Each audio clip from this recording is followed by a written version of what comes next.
Good day mga co-trader. So I have potential setup dito kay Euro USD, no. So as you can see dito sa 4-hour time frame natin, we have here a clear directional bias na downtrend, no.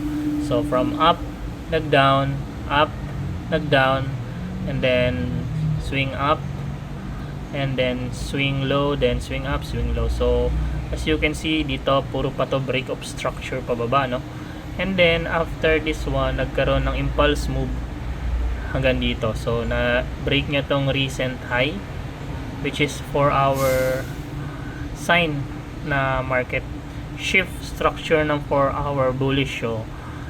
Then may naiwan dito na FBG, and then bumaba tayo na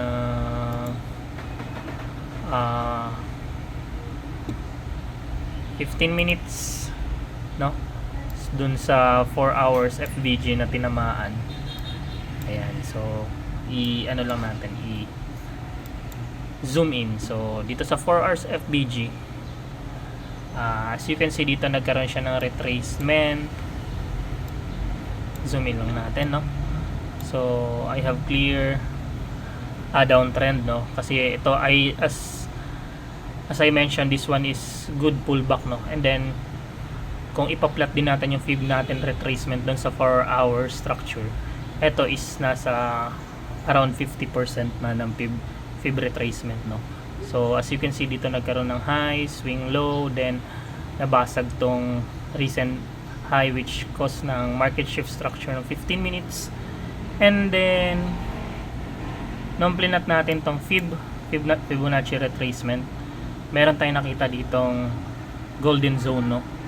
So nasa golden zone area na siya, and then meron din order block. So good sign na pwede bumaba yung market dito sa area na to.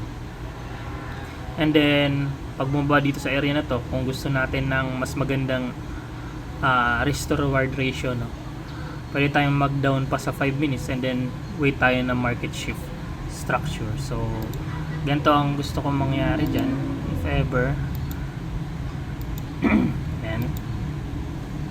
then magkakaroon ng pullback, another pullback, at saka lilipad siya.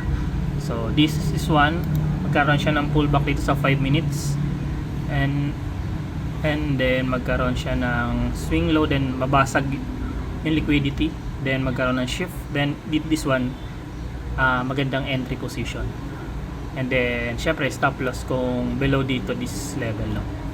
So yan yung nakikita ko na possible setup sa 5 minutes. Pero dito sa 15 minutes naman, clear naman na nabasag na tong recent high, no. So kung ipa-plot mo yung fib dito from dito hanggang dito, so ito yung golden zone, pwede tayong mag-entry dito, or dito pwede pa siyang bumaba kasi may order block pa dito sa 15 minutes.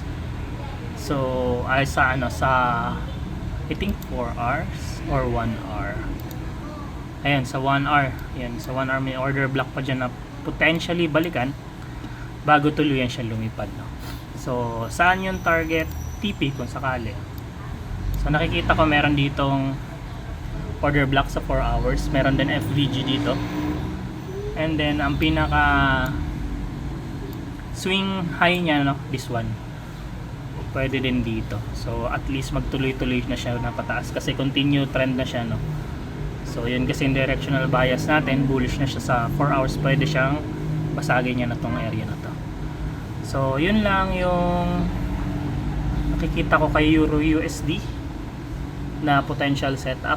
So nasa inyo yan kung titake nyo yung trade or mag-wait pa kayo ng confirmation, other confirmation, para mas maganda yung risk to reward nyo. So yan lang mga co-trader.